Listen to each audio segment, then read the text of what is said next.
Dari sana idenya, ilhamnya dapat nama Trader Hebat Indonesia. Apa sih profesi yang diremehin di Indonesia? Apa itu? Salah satunya trader. Kenapa lu nggak patenin yang namanya sistem money management?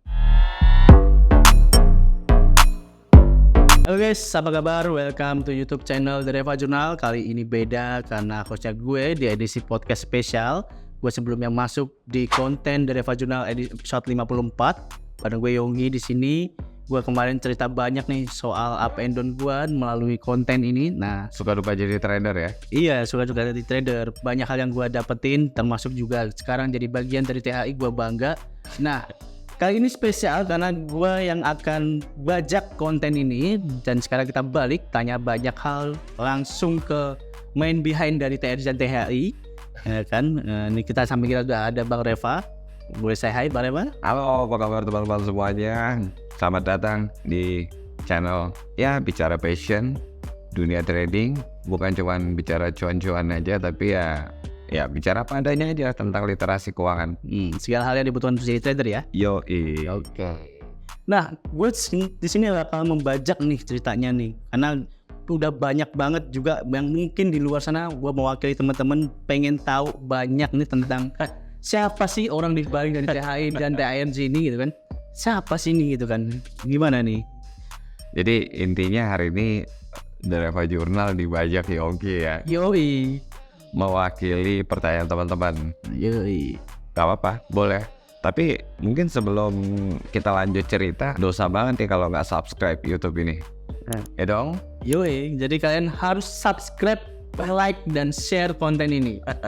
Komen juga, karena kan konten ini lahir dari pertanyaan teman-teman juga kemarin. I can feel the blood creeping up from the heathens. Got will, got fight, got pride, got reason. If they wanna go eat, then you know I'm gon' feed them. If you're coming for me, hope you're ready for a demon. I got eyes in the back of my head, I'm seeing. Take me for granted and you know I'm leaving. I'ma take what's mine with the webs I'm weaving. I could take this crowd from seeing to believing. Got a taste. Bang Reva, ini banyak banget nih ya, gua melihat TRJ ini semakin banyak dikenal orang gitu kan. Apalagi THI ya, ada TRJ dan THI ya. Alhamdulillah. Sekarang ini udah jadi top of mind, fundamental trader gitu kan. Nah, tapi kita pengen tahu nih sebenarnya perjalanannya seperti apa sih? Kenapa kok muncul THI dan TRJ? Sejak kapan dan mungkin cerita di baliknya seperti apa sih? Mungkin bisa jelasin dulu. Awalnya THI ya? Iya, awal dari THI. Gue sendiri kenal dunia trading itu sebetulnya tahun 2011. Terus bisa dibilang semua trader pasti mengalami hal-hal yang chaos di awal-awal semuanya, ya kan? Ya mulai dari ya trading kena MC, ya, bahkan gue MC bahkan bayar minus, tau ya minus. Jadi lu Gimana tuh ceritanya tuh? lo MC harga volatile, Oke. ya. Ternyata sistemnya nggak nutup. Kalau orang kan biasanya kalau kena MC tuh masih ada sisa uang. Ya. Kalau ini nggak, malah minus. Malah minus. Dan ya mau nggak mau bayar $1.800 waktu itu. 1.800. $1.800. Wow. Satu hal itu kan 2011 ya. 2011. Sekarang 2023, 12 tahun ya. Udah Ya 12 tahun. nanti kalau 2023 April tanggal 1 berarti pas 13 tahun. 13 tahun. Oh. 13 tahun. Nah, ini kan sekarang ada namanya THI ya. Boleh nggak cerita itu munculnya kenapa gitu kan? Tadi kan lu cerita tentang pengalaman lu ya. Sekarang THI ini kenapa sih muncul dan dari mana nama THI ini gitu? Ini ditanya di konten sendiri ya. Terus Iya dong, ini kan orang-orang pada tanya nih ya, pengen tahu nih kan. Oke. Kenapa THI, Trader Hebat Indonesia? kalau diceritain sebenarnya ceritanya agak lucu sih. Gimana itu? Boleh Ini berawal dari gue tuh sebenarnya lumayan resah. Kan kita perjalanan up and down. Yes. Sampai akhirnya kita menemukan cara. Oke. Dalam arti kata cara ini bukan berarti paten ya. Tapi ternyata trading itu jika kita jalanin dengan sesuai, dalam arti kata gue udah pernah buat konten tentang SOP, ya standar operasional prosedur. Karena menurut gue trader itu adalah profesi. Oke, Ya. dia bisa dikatakan sebagai pebisnis juga sih sebenarnya. Iya, karena dia sangat beresiko. jika dilakukan bukan sama orang yang benar-benar belajar. Oke. Nah, jadi awalnya THI atau Trader Hebat Indonesia itu karena gue pengen ada satu wadah tempat orang belajar untuk kita discuss, tapi bukan komunitas ya, bukan komunitas sekali lagi ya, tempat orang untuk belajar. Actually nama Trader Hebat Indonesia itu tidak ada direncanakan sama sekali sebenarnya. Terus kok tiba-tiba dapat ilham Nama Trader Hebat Indonesia itu gara-gara adik gua motivator. terus dari motivator apa hubungannya ini? Terus? memang dia kumpulan motivator kan. Mungkin bisa diakses juga sama teman-teman. Itu bisa cek adik gua Reza. Dia kasih nama bisnisnya adalah Motivator Terbaik Indonesia. Motivator Terbaik Indonesia. Terus? Dan gue terinspirasi. Oke. Tanpa pikir 2-3 kali, wah Trader Hebat Indonesia keren nih. Oke, jadi dari sana idenya, ilhamnya dapat nama Trader Hebat Indonesia. Trader Hebat Indonesia, tapi ya intinya kan nama itu kan doa ya. Iya, nama itu brand dan doa dan visi. Ada visinya juga sih. Iya. Oke. Ya awalnya gini sebenarnya. Tadi gue udah bilang soal gue resah banget nih. Apa yang harus jadi resahan? Karena ternyata kalau kita jalani dengan SOP tadi, Iya. trading itu bisa menjadi sebuah profesi. Cuman permasalahannya adalah nama dunia trading seperti lo tahu ya, apalagi waktu pas zaman pandemi, Oh iya. binary option dibilang trading itu jelas. Iya, bukan. Sebenarnya bukan sih, Ya. tapi karena orang nggak tahu banyak, jadi mungkin ya ini pukul rata sama nih trading gitu. Ya. Beda-beda ya. Terus habis itu robot Robot trading.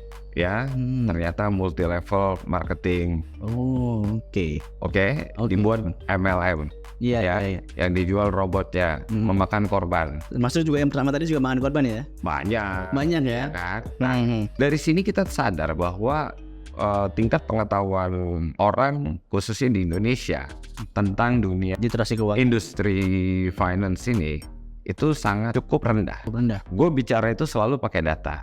Oke. Apa buktinya? Buktinya gue udah pernah nge-tweet kok ya. Mungkin kalau teman-teman udah ada yang follow gue punya Twitter, itu gue pernah nge-tweet ya. Di salah satu tweet gue tuh gue bilang ini berdasarkan data statistik ya. Oke, data statistik. Karena gue itu semuanya based on data. Termasuk ketika dalam gue melihat pergerakan pasar, gue selalu menggunakan data Iya. ya. Iya. Jadi Indonesia itu tidak termasuk sebagai top 20 pusat keuangan global dunia. Karena di sini yang nomor atasnya tuh urut New York New York. ya. Kemudian London, Singapura, Hong Kong Oke. ya. Masuk pada San Francisco, Los Angeles, Shanghai ya. Nah, Lanjut terakhir itu nomor 20 Zurich ya. Zurich. Ya, Sydney masuk, Beijing masuk, Shenzhen masuk, Washington ya, Seoul. Artinya berarti kalau bisa jadi pusat keuangan global dunia, berarti kan industrinya hidup. Coba deh teman-teman buka aja. Indonesia ini pertama kali mengenal dunia perdagangan pasar modal ya, atau instrumen keuangan ya. Kan ada bursa derivatif. Ada bursa derivatif, ada saham perusahaan juga gitu kan. Kita dengar kalau misalnya trading forex itu valuta asing. Iya, Ya, valuta asing. itu pertama kali di Indonesia kan tahun 1999. 99. Udah lama Oke. loh. Iya sih. Udah lama loh. Iya. Ya, udah lama banget loh. Mungkin kalau teman-teman dengar tadi yang kenapa saya bisa sampai minus 1.800 dan saya harus bayar sama brokernya. Itu kenapa? Kalau zaman dulu itu kita nggak ada tuh yang namanya lot. Kayak sekarang ya ada mini lot. Kalau sekarang bisa sampai 0,01. Kalau dulu berapa? Satu lot. Satu lot. Satu lot. Memang regulasinya seperti itu. Ada yang salah nggak? Nggak ada yang salah. Yang salah siapa? Yang salah ya sumber manusia ya. Ya akhirnya ketika kita sekarang udah, karena gue mikir gini sekarang, dulu satu lot, kalau sekarang kita dikasih fleksibilitas sampai mikro ya 0,01. 0,01 is oke. Tapi back to topic lagi nih ya. Ya karena gini, zaman dulu kenapa bisa sampai gua loss? Ya salah satunya adalah karena gue mempercayakan akun gue kepada marketing perusahaan tersebut. Jadi dulu itu banyak yang kayak gitu tuh. Bukan banyak lagi, sampai sekarang pun masih ada. Oh, Oke, oke. perusahaannya Hmm. under regulator. Ini beda ya, marketing sama konsultan sama trader itu beda. Beda. Harusnya itu beda. Beda Banget itu. beda banget. Nah. Kenapa?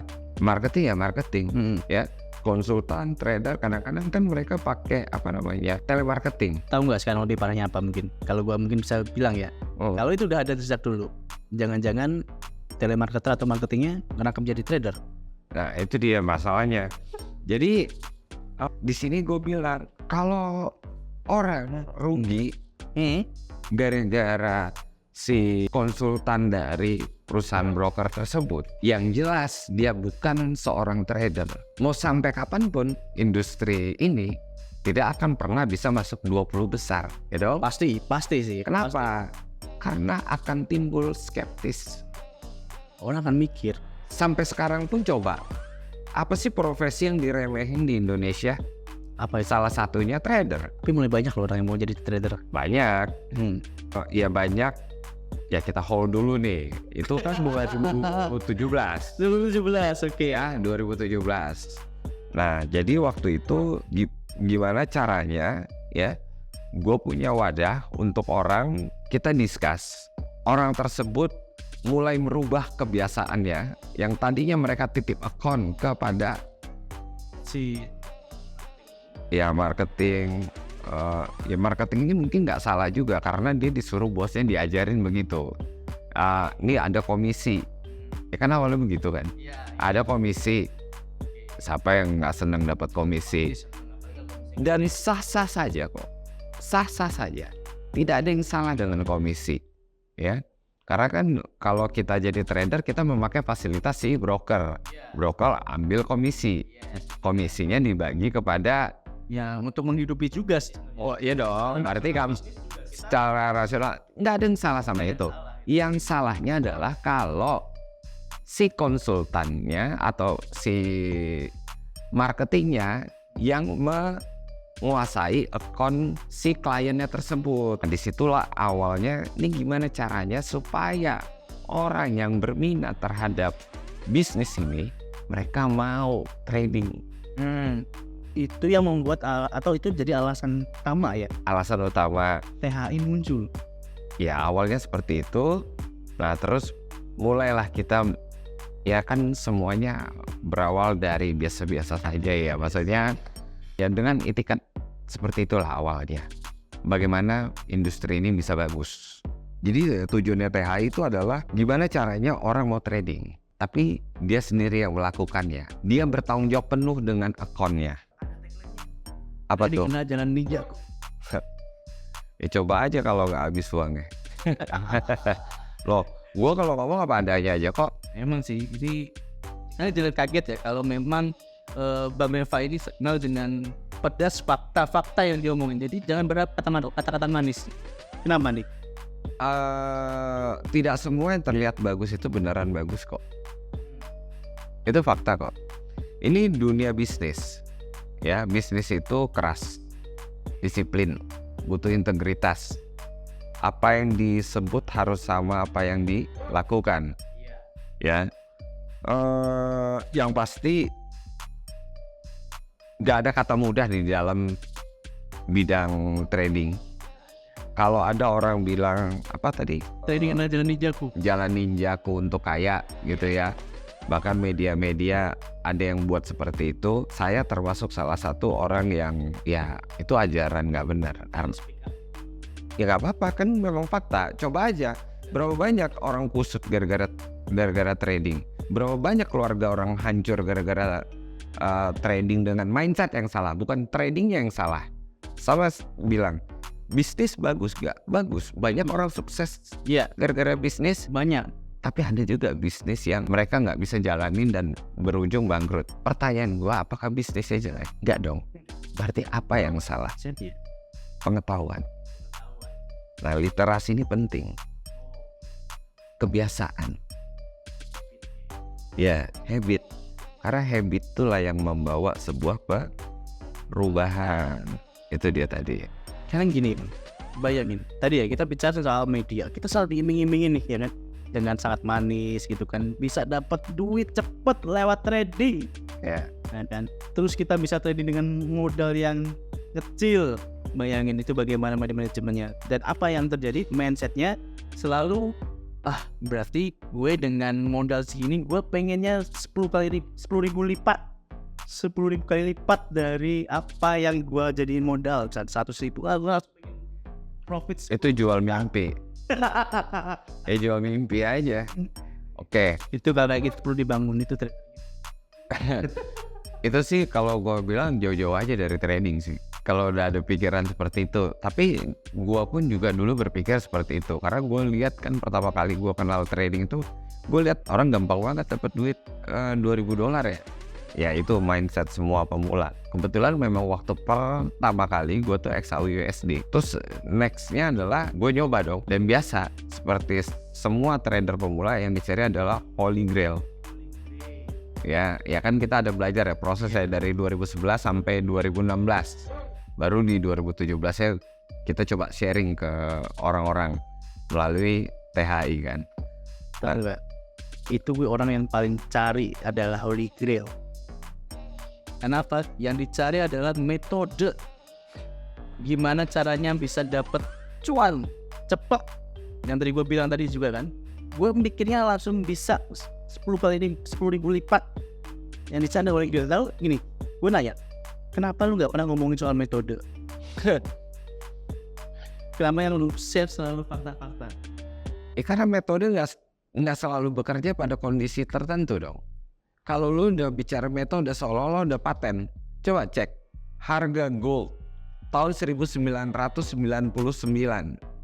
itu ada di $250 per ounce. Wow. Kalau aja gua tahu tahun 99. Ya, coba lihat faktanya sekarang. Harga gold ada di atas 2.000. Yes. Dan itu all time high 100. dan itu kan perjalanan, ya. Nah sekarang kenapa gue bilang nggak ngomong metode? Metode itu seolah paten. Lupa lu sisi yang namanya money management. Kenapa lu nggak paten ini namanya sistem money management? Let's say, kenapa gue bilang kayak gitu? Tapi at least kan tadi kita bicara sejarah THI, ya at least setidaknya waktu kita mau mulai mempromosikan trading sendiri, jangan lu kasih ke orang lain. Karena pertama satu, kalau lu kasih ke orang lain itu bukan uangnya sendiri. Ya. Kontrol kendalinya juga bukan dari kita. Betul. Ya, paling dia cuma nanya, Pak, nih saya bisa buy, Pak, saya bisa sell. Itu yang dilakukan sama gua dulu. Oh bisa, approval kita dong. Ya padahal kita sendiri nggak ngerti kenapa kita nge-buy atau nge-sell. Nah itu kan nggak bisa seperti itu. Tapi at least ada perubahan. Yang tadi orang nggak punya minat terhadap dunia trading, akhirnya mau belajar. Oh ternyata ada caranya loh. Gimana caranya waktu itu awalnya? Ya kita coba membantu orang. Ya kita kasih problem solvingnya. THI itu adalah problem solver. Iya, tapi kita terus berevolusi ya dari hari ke hari. Kita nggak bilang juga kita perfect, ya. Kita tapi terus memberikan, ya Yongki sendiri udah berapa bulan? Gue udah hampir 5 bulan. Hampir 5 bulan. Tapi kenal dunia trading sejak kapan? Di tahun 2021. Nah, 2021 masa pandemi. Yes. Oke, waktu itu alhamdulillahnya Yongki udah mulai trading sendiri. Iya, mulai dari sendiri dan awalnya sama. Gak tahu apapun soal trading. Loh, itu semua seperti itu kok Yongki. Semua seperti itu. Jadi kalau ada trader berpikir saya nih waktu awal langsung kayak roket begini, itu nggak ada. Jangan expect seperti itu. Ya pasti kamu akan mengalami fase-fase.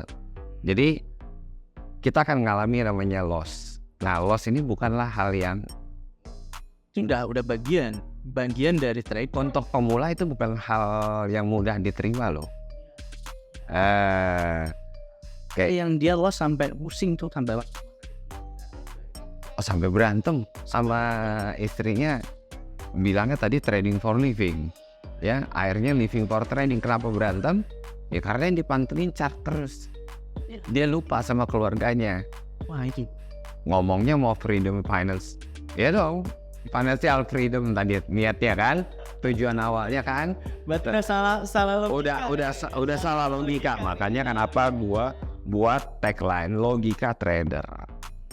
Dan saya coba dari awal tujuannya THI ya adalah untuk supaya yang awalnya dulu orang-orang mau trading sendiri, terus kita memberikan analisa berikut dengan berita-beritanya, reason kenapa dia mesti masuk pasar, kenapa dia mesti menunggu. Nah makanya kita buat private coaching, ya kan Yongki ada juga di dalam, ya kan. itu yang membuat gue jadi sekarang gitu kan. Kenapa? Karena THI. Tadi gue setuju banget dengan apa yang lo bilang tadi, dimana gini, orang-orang itu kan males ya mungkin ya. Tadi kita dari bawahi ada SDM yang rendah ya, bahkan dari data pun ada ya, dimana orang-orang lebih mencari shortcut, mencari hal yang lebih mudah untuk dipahami, tapi sebenarnya lupakan esensi dari market ya, dimana market itu bergerak. Ya, dilihat dari faktor-faktornya, benang merahnya apa, dengan ukuran, kemudian ternyata korelasikannya seperti Iya, sebetulnya untuk mencari informasi itu gampang kok sekarang. Sekarang kita udah punya yang namanya internet ya, semua orang pegang smartphone ya. internetnya bisa cari. Tapi sekali lagi bukan berarti ada cara praktis, prosesnya juga praktis. No, ini mesti disikapi dengan hal yang bijak ya. Maksudnya dalam arti kata Gimana? gini, saya nggak percaya ada sukses itu instan. Mana ada gini? Mana ada? Ya kali, nggak mungkin lah. Ya mungkin siapa tahu di luar sana lo mikir gue pokoknya Ada. Kalau lu cewek cakep, ketemu cowok kaya, lu dikawinin langsung, sukses. belum tentu juga warisannya ke lu. Ya tapi kan itu bukan cara, maksudnya ya mungkin ada orang seperti itu, tapi kan itu bukan urusan kita ya. Tapi maksudnya di sini kan kita mau cari gimana sih cara jadi trader yang baik dan benar, ya ikutin aja prosesnya gitu loh maksud gue.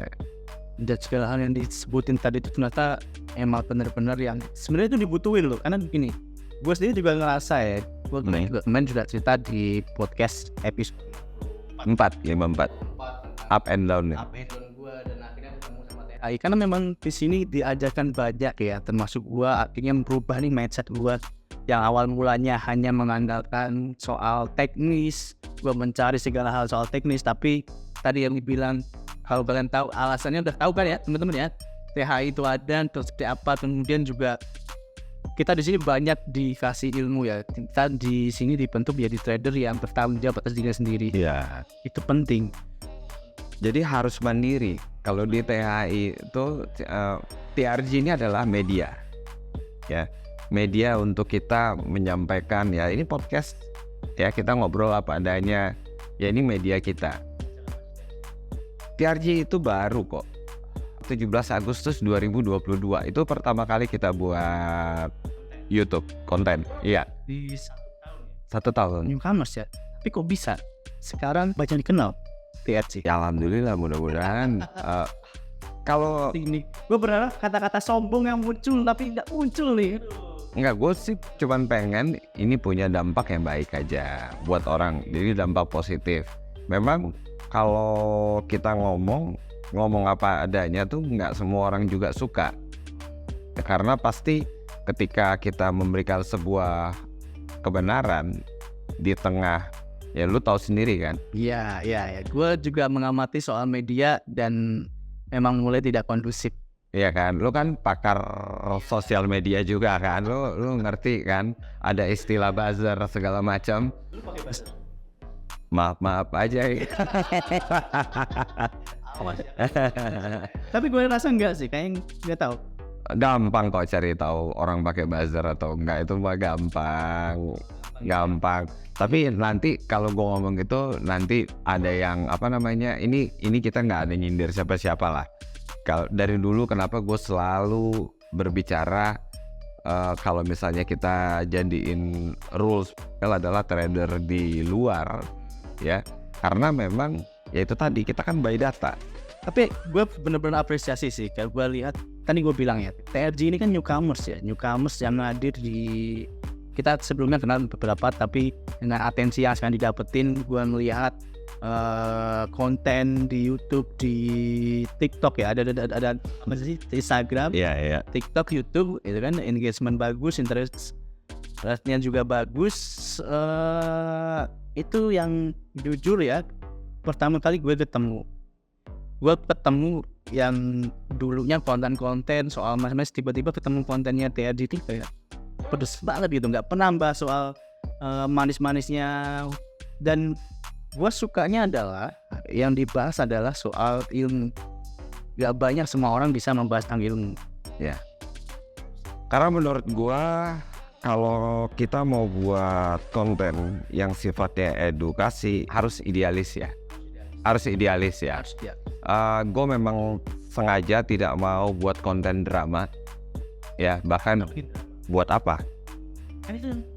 Karena itu bukan market gue. Karena orang sukses gak suka drama. Ini sukses ini dalam arti kata bukan masalah uang ya, mental sukses. Itu mereka gak punya waktu nonton drama. Itu saya aja mau naikin engagement dengan drama, itu bukan kelas saya. Menarik teman-teman, ide. Ya memang harus kayak gitu loh. Mungkin ada orang mau bayar influencer untuk masukin ke dalam kontennya supaya naikin viewers ya. Apalagi kita tahu ini kita bicara sensitif loh, dunia trading yang orang udah sebelah mata sama bidang ini. Itu bukan hal yang mudah. Saya juga banyak dapat netizen kok, dalam arti kata orang sebelah mata. Tapi kan kalau misalnya teman-teman lumayan teliti, jejak rekam digital itu nggak bisa pernah bohong. Yes, jauh sebelum ada konten The Reva Journal, gue ini sebenarnya anti kamera, nggak terlalu suka depan kamera. Tapi sekarang harus, mau nggak mau. Harus. 2019 ya gue sendiri udah diliput sama TV nasional. 2019 jauh sebelum ada konten ada TRG ini. TRG tadi 17 Agustus 2000. Baru. Lu di tahun 2019 udah diliput, Udah sama TV nasional. Udah. Sebenarnya sih biasa aja ya, oke. Biasa aja. Udah diliput, cuman mungkin memang betul di dalam bisnis kita harus branding ya. Makanya saya yakin kok konten-konten kreator ya atau YouTuber yang berbicara trading, mereka mungkin punya cara masing-masing ya, punya tim kreatif ya. Saya sih bilang mereka kan lebih duluan dari kita. Saya sih apresiasi karena mau bagaimanapun setidaknya mereka punya audiens, dan audiensnya juga yang tadinya jadi malas belajar jadi mau belajar. Nah, jadi itu juga ada loh dari tim kita, apa bukan tim kita, tapi bagian dari kita yang akhirnya belajar banyak karena lihat kontennya Pak. Di channel YouTube gue lihat banyak loh yang ngomongin, gue belajar banyak nih dari TRG, itu apresiasi. Mudah-mudahan apa yang kita lakukan bisa bawa Indonesia masuk ke 20 besar sebagai pusat industri keuangan dunia. Gue pengen tahu dong nih dari Bang Reva, apa sih tipsnya gitu kan. Pertama, lo suka nggak suka, lo harus tanya dulu sama diri lo, kira-kira lo cocok nggak jadi trader. Lo harus tanya sama diri lo siap nggak dengan konsekuensi bahwa lo harus belajar tentang resiko. Yang kedua, sebelum lanjut lagi, lo punya uangnya nggak? Gua ngomong apa adanya aja, lo punya uangnya nggak? Pertama, uang ini jangan sampai ganggu uang sekolah anak lo. Jangan sampai pinjem duit bini lo, duit teman, mau bini kayak Saudara, siapa kek, apalagi pinjol. Itu konyol. Ya kenapa? Karena jangan kemakan gara-gara ada konten, wah ini ada potensi nih harga mau terbang nih, buy now, sell now. Mau sampai kapanpun, kalau Anda ketergantungan dengan hal seperti itu, Anda nggak mungkin bisa sukses. Jadi buang tuh ekspektasi yang seperti itu. Jadi buang tuh cerita-cerita mau mudah. Nggak ada jalan pintas coy. Suka nggak suka. Ya, kenapa? Lo harus bisa bedain mana yang tukang kompor sama yang edukator. Ya. Oke? Itu wajib. Wajib. Ya, itu. Terus berikutnya adalah lo jangan sungkan keluarkan biaya untuk belajar. Itu wajib Yongki. Iya, itu harus sebenarnya dipengetahui juga sih. Iya. Harus tahu bahwa kita harus ada cost-nya juga ya untuk belajar. Ada. Mulai dari hal-hal kecil.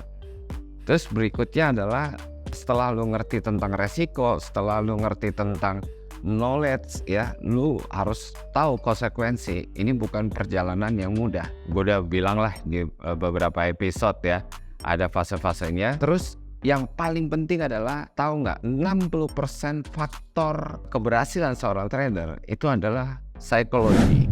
Psikologinya harus bagus. Yes, psikologi itu perilaku kita kan. Cara kita merespon sesuatu, cara kita bersikap, kebiasaan kita sehari-hari. Kebiasaan, ketenangan, kematangan. Ya, dan kebiasaan itu, nasib itu ditentukan oleh karakter, ya. Oke, karakter, ya. Karakter itu ditentukan dengan sifat kita, ya. Sifat. Nah, sifat ini dari kebiasaan. Kebiasaan. Nah, jadi yang lu pelajari adalah kebiasaan-kebiasaan seorang trader. Last but not least, sebelum kita akhiri mungkin ada quote atau full statement, closing statement dari Bang Rifa untuk teman-teman yang nonton. Nggak sih, mungkin lebih tepatnya saya ngucapin terima kasih, terutama buat Yongki. Ini kedua kali lo di konten gue ya. Dan ini spesial karena gue yang baca. Karena lo yang baca. Thank you udah datang. Lo udah kasih testimoni juga. Ini otomatis juga satu hal yang positif buat teman-teman, karena nggak ada yang nggak mungkin di dunia ini jika kita mau lakukan. Dan mungkin lebih tepatnya kalau orang udah biasa nonton dan gue yang kasih quotes, mungkin gue balikin kali ya. Yongki yang kasih quotes gimana? Oke, kata-kata bijak dari gue adalah apa yang gue jalani saat ini. Jadi itu merupakan proses perjalanan juga yang tadi dibilang ada perubahan. Emang betul. Gua yang 1 tahun yang lalu bahkan 3 bulan yang lalu sama saat ini itu jauh beda banget. Kenapa? Ada dorongan besar sih dalam diri gue harus belajar. Banyak hal yang gue pelajarin dari itu melalui THI. Masuk juga dengan orang di samping gue ini yang udah ngajarin banyak.